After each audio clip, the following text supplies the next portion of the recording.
ప్రజల కోసం నిలబడతాను అని నొక్కి వక్కాణించిన గౌరవనీయులు ద ఫియర్లెస్ నాయకత్వానికి care of address Shri Konidela Pawan Kalyan గారు, ఉప ముఖ్యమంత్రి వారిని మాట్లాడవలసిందిగా మనవి.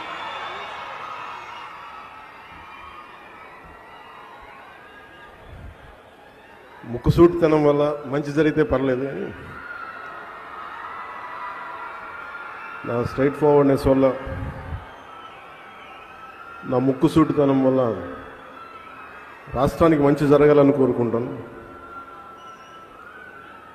ఈ సందర్భంగా విజన్ 2047 ఈ లాంచ్కి భాగస్వామ్యం అయినందుకు మనస్ఫూర్తిగా నాకు చాలా ఆనందదాయకమైన విషయం.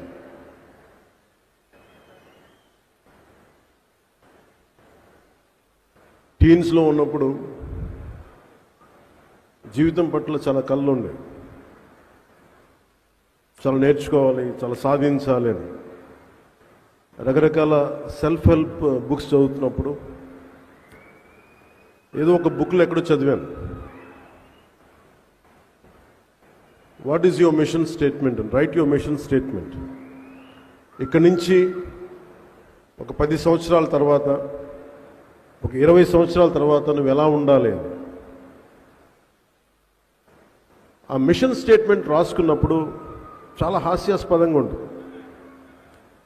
నేను చాలా పెద్ద నటుడిని అవ్వాలనో, లేదంటే ఒక సైంటిస్ట్ని అవ్వాలనో, ఒక అత్యంత అద్భుతమైన ఒక పారిశ్రామికవేత్తగా అవ్వాలనో, గొప్ప డాక్టర్గా అవ్వాలనో, ఒక మానవతావాదిగా అవ్వాలనో మనం రాసుకున్నప్పుడు చాలా హాస్యాస్పదంగా ఉంటాయి. కానీ ఇవి దిక్సూచ్యం, మనం ఏ డైరెక్షన్లో వెళ్ళాలి, ఏ వైపు వెళ్ళాలనేది మనకు చాలా క్లియర్ కట్గా అవసరం. అది వ్యక్తిగా కావచ్చు, సమాజానికైనా కావచ్చు. నారా చంద్రబాబు నాయుడు గారు 90s నేను హైదరాబాద్కి షిఫ్ట్ అయినప్పుడు, ఆయన ముఖ్యమంత్రిగా అయ్యి కొన్ని సంవత్సరాలు అయిన తర్వాత రోడ్ల మీద వెళ్తున్నప్పుడల్లా మాకు 2020 విజన్ స్టేట్మెంట్ అనేది ఎప్పుడు ఉండేది. ఆ తర్వాత కొద్ది కాలం తర్వాత హైటెక్ సిటీ అని ఒక బిల్డింగ్ కట్టారు. నేను డాక్యుమెంట్ కొంత చదివాను, కొంత నాకు నా స్థాయికి అది అర్థం కాలేదు. నేను నా ప్రపంచంలో ఉన్నాను, బయట ప్రపంచం నాకు ఇంకా తెలియదు. కానీ ఆయన తన కోసం కలలు కనలేదు, తెలంగాణ ఆంధ్రప్రదేశ్, ఉమ్మడి ఆంధ్రప్రదేశ్ కోసం కలలు కన్న ఒక మహానాయకుడు. ఆ రోజు కలలు కన్నప్పుడు చాలామందికి అర్థం కాదు. ఇక్కడున్న వ్యక్తుల్లో, చిన్నపిల్లల్లో కానీ ఎవరో ఒకళ్ళు ఒక 2047కి నేను ఇది అవుతానంటే ఈరోజు హాస్యాస్పదంగా ఉండొచ్చు. మనకి కాలానికి ముందుకెళ్ళి చూస్తే ఆ సాధించిన తర్వాత అప్పుడు ఈరోజు నీ మిషన్ స్టేట్మెంట్ విలువ అర్థమవుతుంది. అలాగా 2020 విజన్ స్టేట్మెంట్ ఇచ్చినప్పుడు అదే మాదాపూర్లో, అదే చోట్ల మేము ట్రైనింగ్ కనో లేదంటే రకరకాల వెళ్ళేవాళ్ళం ఆ రాళ్ళు రప్పలు చూడటానికి. మేమందరూ రాళ్ళు రప్పల్ని చూస్తే ఆయన ఒక సైబర్ సిటీని చూశారు, ఇంకొక నగరాన్ని దర్శించారు. సరికొత్త నగరాన్ని చూడటం అంటే ఏంటంటే, ఒక నగరాన్ని నిర్మించిన వ్యక్తికి డబ్బులు రావు, గుర్తింపు రాదు. తాజ్మహల్ రూపకర్తకి పేరు తెలియదు మనకి, కానీ తాజ్మహల్ గుర్తుండిపోయింది. తాజ్మహల్ నిర్మాణానికి రాళ్ళెత్తిన కూలీలు ఎవరంటే కూలీలు గుర్తులేరు, కానీ నిర్మాణం గుర్తుండిపోయింది. ఈ రోజున అన్ని లక్షల మందికి ఉపాధి కల్పించే సైబరాబాద్ కానీ, ఆ వచ్చిన బిల్డింగ్స్ కానీ, ఉపాధి అవకాశాలు కానీ, దాని రూపకర్త, దాని శిల్పి, దాని చీఫ్ ఆర్కిటెక్ట్ శ్రీ నారా చంద్రబాబు నాయుడు గారు. నేను 2014 నుంచి రాష్ట్ర విభజన జరిగినప్పటి నుంచి నేను ఎందుకు ఆయన ముఖ్యమంత్రిగా ఉండాలని కోరుకున్నానంటే, పాలిటిక్స్లో సహజంగా రాగానే ప్రతి ఒక్కరికి ఒక స్వార్థం ఉంటుంది, నేనేదో అయిపోవాలని. నేనేదో అయిపోవాలని నేను కలగనలా. మీరేదో అయిపోవాలి, ప్రజలంతా ఏదో అయిపోవాలని కలగను. ఆ కలలకి సరైన సారథ్యం వహించే వ్యక్తి ఎవరు, ఆ దిశగా తీసుకెళ్లే వ్యక్తి ఎవరు? నాకు ఆయన తప్ప ఇంకెవరు కనిపించలేదు. 2014లో ఏ సీటు తీసుకోకుండా ఎందుకు సపోర్ట్ చేశానంటే, విభజించబడ్డ ఆంధ్రప్రదేశ్ అన్యాయం కాకూడదు, ఆయన అనుభవం కావాలి, ఆయన నాయకత్వం మనకి చాలా అవసరం. అందుకే నేను చేసింది ఈరోజు 2024లో కూడా మేమందరం వెన్నంటే ఉండి ప్రధానమంత్రి నరేంద్ర మోదీ గారి నాయకత్వంలో ఎన్డీఏ కూటమిలో చేరి ఈ రోజున 151 ఎమ్మెల్యే సీట్లు కానీ 164 అసెంబ్లీ సీట్లు కానీ 21 పార్లమెంట్లు కానీ సాధించామంటే, కలిసి కట్టుగా ఉంటే ఎలాంటిది ప్రజలకు నిలబడగలమని చిన్నప్పుడు పాఠంలో చదువుకున్నాం. United we stand, divided we fall. కలిసి ఉంటే ఎంత బలం ఉంటుంది, విడిపోతే ఎంత బలహీన పడతాం అనేది ఈ రోజున ఈ విజన్ డాక్యుమెంట్ చేస్తున్నప్పుడు నాకు నిజంగా చాలా మనసు తృప్తిగా ఉంది. ఇన్ని కోట్ల మంది ప్రజలకి బలోపేతం ఇవ్వడానికి, బలం ఇవ్వడానికి, ఆర్థిక వ్యవస్థని బలోపేతం చేయడానికి ఇది దోహదపడినందుకు మనస్ఫూర్తిగా నాకు చాలా ఆనందంగా ఉంది. వ్యక్తి వ్యవస్థను నిర్మిస్తాడు, తర్వాత వ్యవస్థ వ్యక్తులు నిర్మిస్తుంది. ఆయన ఇన్ని దశాబ్దాల ఆయన సుదీర్ఘమైన అనుభవం కానీ, అడ్మినిస్ట్రేటివ్ కేపబిలిటీస్ కానీ చంద్రబాబు నాయుడు గారిది చాలా అమోఘం. ఇందాక పయ్యావులు కేశవ గారు చెప్తా ఉంటే ఆయన నిద్రాహారాలు లేకుండా ఆయన పడే తపన చాలామందికి అనవసరం అనిపిస్తుంది. కానీ ఆయన పొద్దున్న లేచినప్పటి నుంచి సాయంత్రం వరకు, ఎందుకంటే నేను ఆయన విలువ ఎప్పుడు తెలుసుకున్నానంటే మరింతగా నేను పార్టీ పెట్టి నేను నలిగిన తర్వాత నాకు ఆయన మీద అపారమైన గౌరవం పెరిగిపోయింది. ఎందుకంటే ఒక పార్టీ పెట్టడం ఆత్మహత్యా సదృశం. అనేక లక్షల మందిని ఒక ఏకతాటిపైన నడిపించడం, ఒక భావంపై నడిపించడం, తద్వారా ప్రజలకి మేలు చేయడం, వాళ్ళ అభివృద్ధి వైపు తీసుకెళ్లడం చాలా కష్టసాధ్యమైన విషయం. పదే ఆయన చెప్తా ఉంటాను. నా మంత్రివర్గ సభ్యులు కూడా నేను చెప్తాను లేదా, చాలాసార్లు చెప్పలేదు, ఇప్పుడు చెప్పాలనిపిస్తాను.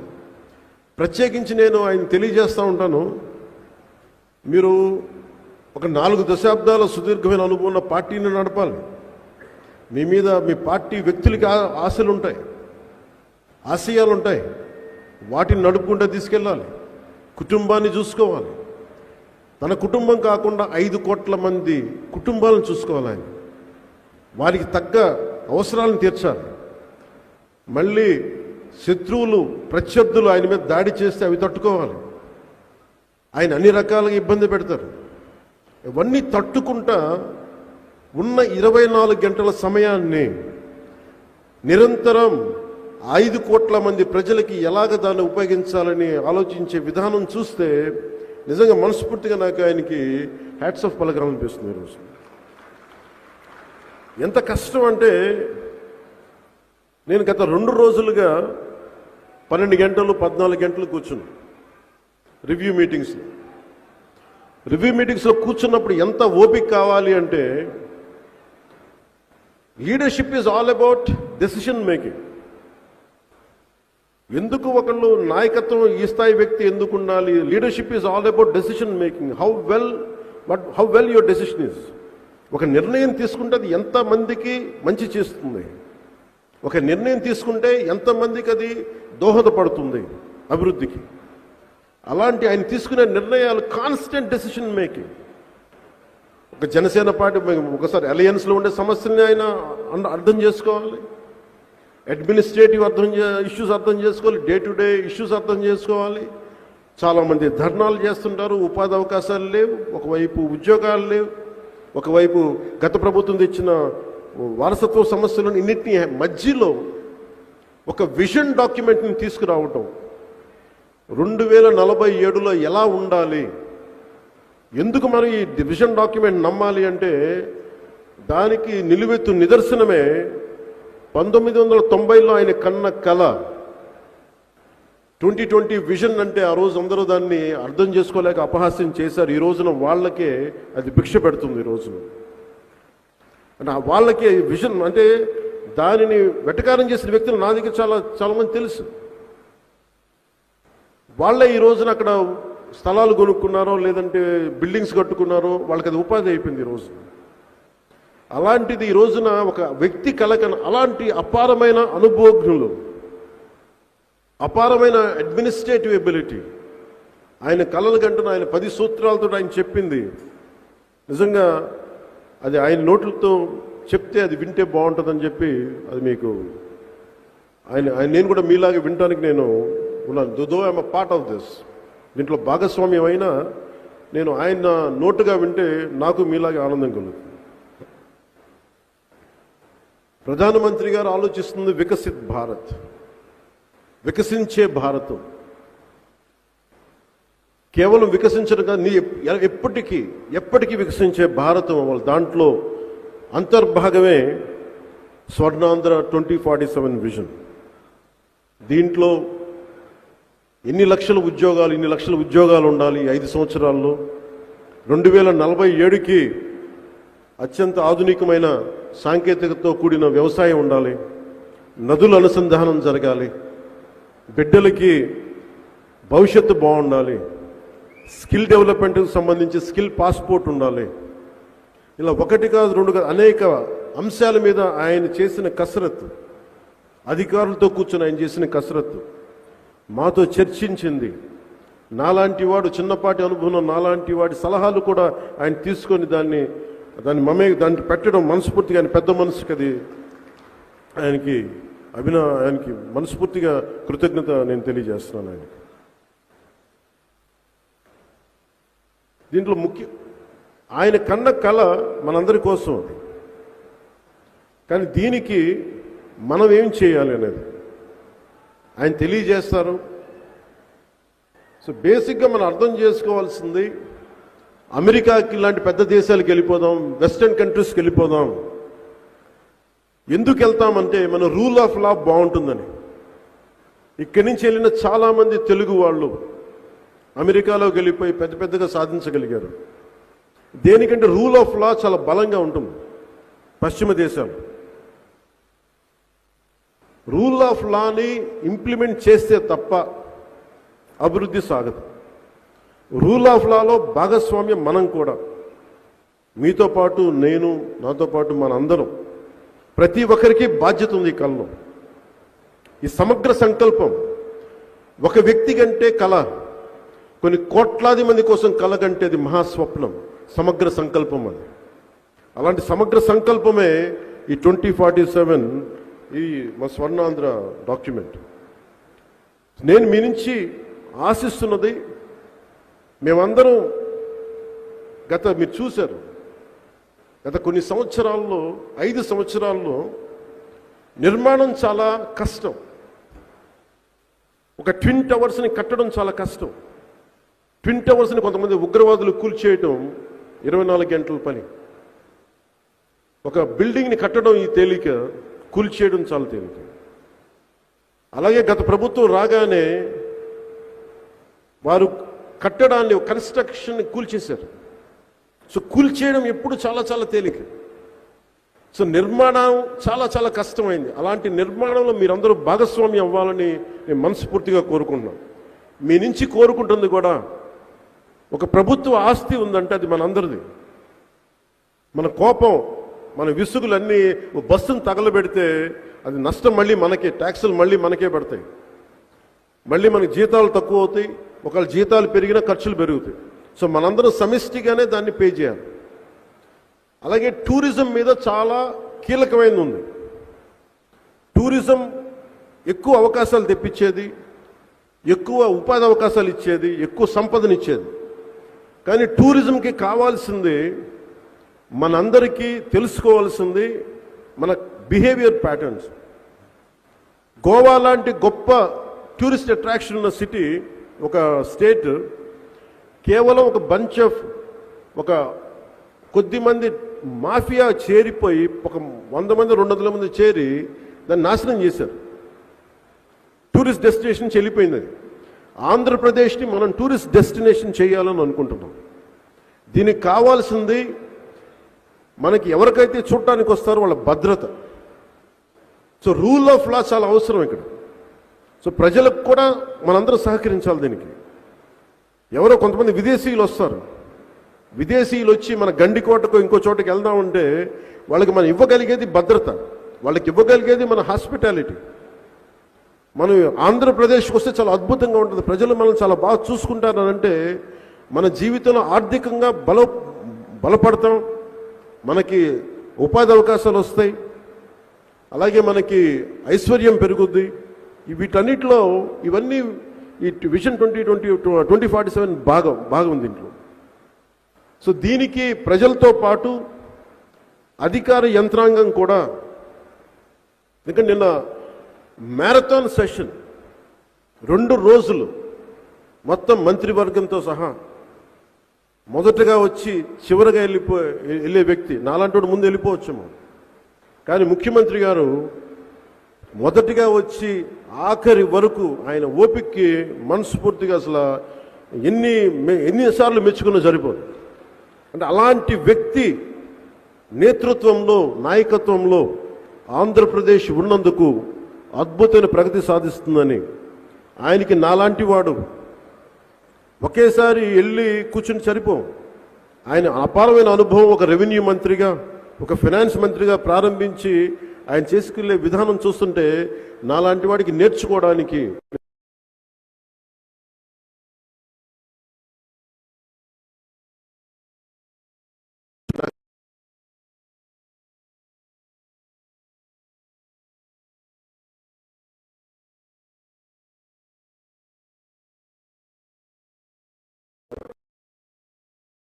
ఈ సందర్భంగా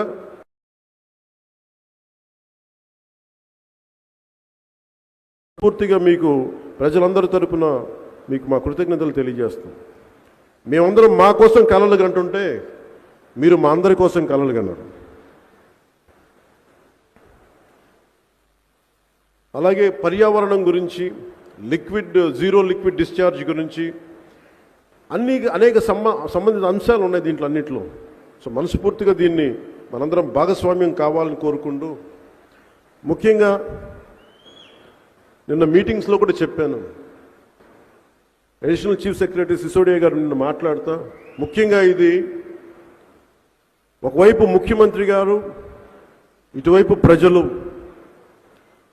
వీళ్ళ మధ్యన అనుసంధానం చేయాల్సింది ఐఏఎస్లు, ఐపీఎస్లు, ఉన్నతాధికారులు.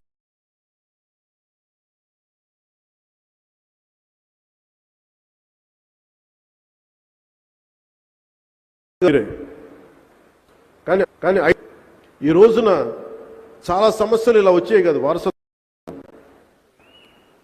ఇది ఎందుకు ప్రత్యేకించి తెలియజేస్తున్నానంటే, బలంగా మా వెంట నిలబడి ఇంత గ్రేట్ మ్యాండేట్ ఇచ్చారు. ముఖ్యమంత్రి గారు తన అపారమైన అనుభవంతో ఇలాంటి విజన్ డాక్యుమెంట్ తయారు చేశారు. ఉన్నతాధికారులు కానీ, ప్రతి గవర్నమెంట్ ఉద్యోగి కానీ, ఇది మీ అందరి బాధ్యత కూడా. ప్రజల్ని తీసుకెళ్లాల్సింది, ప్రజా సమస్యలను పరిష్కరించాల్సింది, అలాగే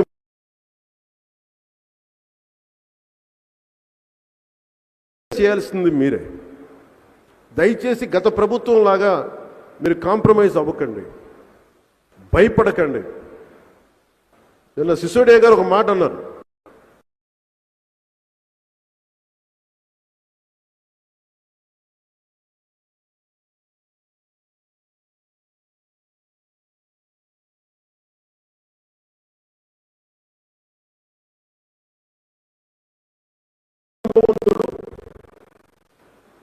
సీతమ్మ వారిని లంక నుంచి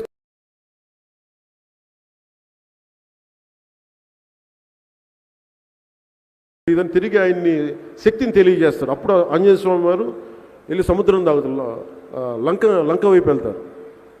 అలాగా సిసోడియా గారు నేను చెప్తా ఐఏఎస్ అధికారులకి, ఐపీఎస్ అధికారులకి అందరికీ, నేను జాంబవంతుల్లా చెప్తున్నాను, మీరు ఐఏఎస్లు, మీరు హనుమంతులు లాంటి వాళ్ళు, మీరు మీ శక్తిని మీరు తెలుసుకోండి.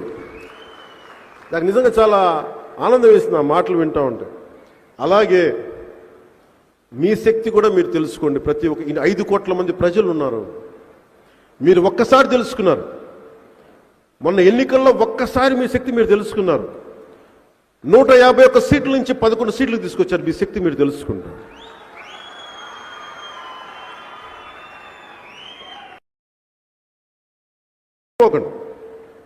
అలాగే మాకు బాధ్యత ఉంటుంది.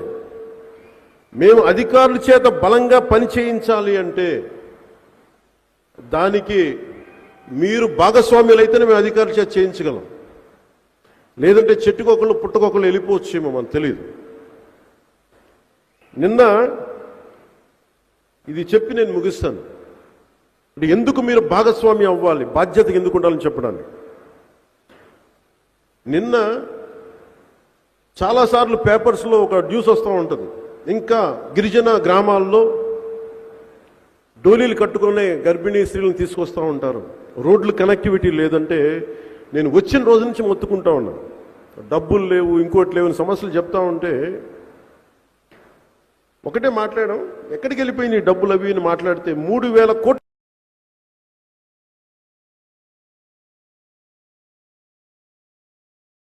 చేసేద్దాం. ఎంత కావాలంటే 2,854 గ్రామాలకి 3,000 కోట్లు కావాలనగానే ముఖ్యమంత్రి గారికి నిస్సహాయత వచ్చింది. రాగానే అడిగాను, అసలు ఏమేం ఖర్చు పెట్టారు వీళ్ళు చెప్పండి అంటే, ఒక్క రిషికొండ ప్యాలెస్కే 500 కోట్ల రూపాయలు ఖర్చు.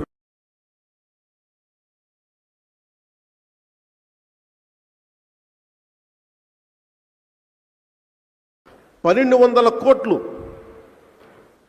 భూహక్కు స్టోన్స్ సరిహద్దు రాళ్ళు వేయడానికి 1,200 కోట్లు. మీరు ఊహించుకోండి, ఇక్కడే 1,700 కోట్ల రూపాయలు ఒక రిషికొండ ప్యాలెస్ కట్టడానికి, 1,200 కోట్లు ఈ సరిహద్దు రాళ్ళు వేయడానికి. పాస్బుక్స్ కోసం ముఖ్యమంత్రి గారికి నిజంగా పాపం ఎందుకు ఆయన నిస్సహాయత వ్యక్తం చేస్తున్నారు, ఆయన కష్టం కూడా మీకు తెలియాలి. మీరు ఊహించుకోండి, నిజంగా ఈ 1,700 కోట్లు కనుక ఉండుంటే ఈ రోజున 2,856 గ్రామాలు, కనీసం 1,400 గ్రామాలకి రోడ్లు పడిపోయాయి. ఈ రోజున గర్భిణీ స్త్రీలు ఇబ్బంది పడేవాళ్ళు కాదు. ఈ రోజున ఇంకా ఆయన పెద్ద మనసుతోటి లేదు, మనం 3 ఫేజెస్గా చేద్దాం దీన్ని అని ఆయన కూర్చొని చెప్తే నాకు నిజంగా గుండె ఊరట కలిగింది. నాకు మనస్ఫూర్తిగా మీరు అది ఇచ్చినందుకు సార్, ఆ బాధ్యత, ఆ భరోసా ఇచ్చినందుకు ముఖ్యమంత్రి గారికి నేను మనస్ఫూర్తిగా నా ధన్యవాదాలు తెలుపుకుంటున్నాను. ఇది మనం అందరూ కనాల్సిన కళ, ఇది మన సమగ్ర సంకల్పం. ఒక దేశపు సంపద, నిధులు, ఖనిజాలు, మనకి వనరులతో, నీటి వనరులతో పాటు మానవ వనరులు. ఈ 2047 ఈ విజన్ డాక్యుమెంట్ ఏంటంటే, మనకున్న ఖనిజాలు కానీ, నీటి వనరులు కానీ, సహజ వనరులు కానీ, వీటిని మానవ వనరులను ఎలా అనుసంధానం చేసి ఎలా అభివృద్ధి పదంలో తీసుకెళ్ళాలి అనేది మనకి జరిగేది. మన భవిష్యత్తు బాగుంటుంది. ఆయన అందరూ సంతోషంగా ఉండాలి, అందరూ ఆరోగ్యంగా ఉండాలి, అందరూ ఐశ్వర్యంగా ఉండాలి. అలాంటి విషయం తీసుకొచ్చిన శ్రీ గౌరవ ముఖ్యమంత్రి శ్రీ నారా చంద్రబాబు నాయుడు గారికి మనస్ఫూర్తిగా ధన్యవాదాలు తెలియజేసుకుంటూ, తెలియజేసుకుంటూ పొలిటికల్ స్టెబిలిటీ ఈ రాష్ట్రానికి కనీసం తక్కువ ఒక 2.5 దశాబ్దాలు ఉండాలని నేను కోరుకుంటా ఉన్నా. అంటే చెప్పేది united we stand, divided we fall అని. మనం కుల పరంగానో, పార్టీల పరంగానో, ప్రాంతాల పరంగానో కొట్టుకునే రోజులు ఇంక అయిపోయినాయి. ఆ రోజులు అయిపోయినాయి. 21వ శతాబ్దంలో ప్రవేశించి కూడా ఇంకా నా కులం, నా మతం, నా వర్గం అంటే పనిచేయు. సమస్యలు ఉన్నాయి, కరెక్ట్ చేసుకుందాం. అంత మాత్రాన్ని కొట్టేసుకొని రాజ్యాన్ని, రాష్ట్రాన్ని చిన్నా భిన్నం చేసే పరిస్థితులు అయితే లేవు. వేదిక పైన ఉన్నవాళ్ళు కానీ, నేను కానీ, ఎవ్వరూ కూడా, గౌరవ ముఖ్యమంత్రి గాని మేమందరం ఒకటే మాట మీద ఉన్నాం. ఆయన వెన్నంటే ఉన్నాం. మేమందరం కలిసి ప్రధానమంత్రి నరేంద్ర మోదీ గారి కన్నకల వికసిత్ భారత్, భారతదేశం వైపు తలెత్తి చూడాలి అంటే అన్ని రాజ్యాలు గజగజలాడాలి. అది బలంగా ఉండాలి అంటే ఐశ్వర్యం ఉండాలి, సంపద ఉండాలి, శక్తి ఉండాలి, సమర్థత ఉండాలి. చూసి అమెరికా లాంటి దేశాలు భయపడతాయి. అలాంటి స్థితికి భారతదేశం వెళ్ళాలంటే దాంట్లో అంతర్భాగమైన ఆంధ్రప్రదేశ్ బలోపేతం ఉండాలి. అది నారా చంద్రబాబు గారి నాయకత్వం. ఆయన ముందుకెళ్ళాలని స్ఫూర్తిగా కలలుగంటూ ఆశిస్తూ ఆయన అద్భుతంగా ఆయనకి భగవంతుడు ఆయుష్ ఇవ్వాలి, ఆయన ఆరోగ్యం ఇవ్వాలి. ఆయన ఎప్పుడు కూడా ఆంధ్రప్రదేశ్ ప్రజలకి, దేశ ప్రజల ఆకాంక్ష నెరవేర్చేలా, అభివృద్ధి పదం వైపు నడిపించేలా ఉండాలని కోరుకుంటూ మరోమారు నాకు అవకాశాన్ని ఇచ్చిన ఆంధ్రప్రదేశ్ రాష్ట్ర ప్రజలందరికీ, నన్ను ఇక్కడ నిలబెట్టి నాతో పాటు నాకు ఎప్పుడు గౌరవం, నాకు మనస్ఫూర్తిగా నా గౌరవం నాకు నమ్మిన ప్రజలకు గౌరవం అవసరం లేదు సార్, మీరు వదిలేసేటట్టు లేదు, నేను మీ గౌరవం ఇవ్వాల్సిన అవసరం ఉంది. ఎందుకంటే మీ ప్రజలు మనకు ఎన్నంటూ ఉన్నారు. ఆయన చిన్నది కూడా ఆలోచిస్తారు. మీరు ముందే అలాంటి లేదు నాకు రా అంటారు. ఎందుకంటే నేను అలాంటి సీనియర్ నాయకులకి నాకు ఎంత గౌరవం ఇవ్వాలో నాకు తెలుసు. ఆ గౌరవాన్ని ఏ రోజు కూడా నేను తగ్గించను.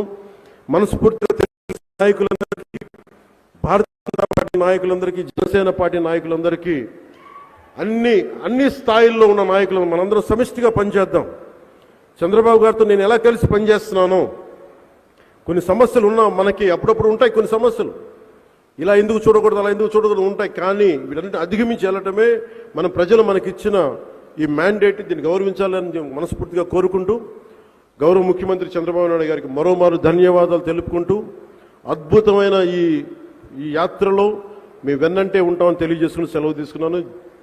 జై ఆంధ్ర, జై హింద్, జై భారత్.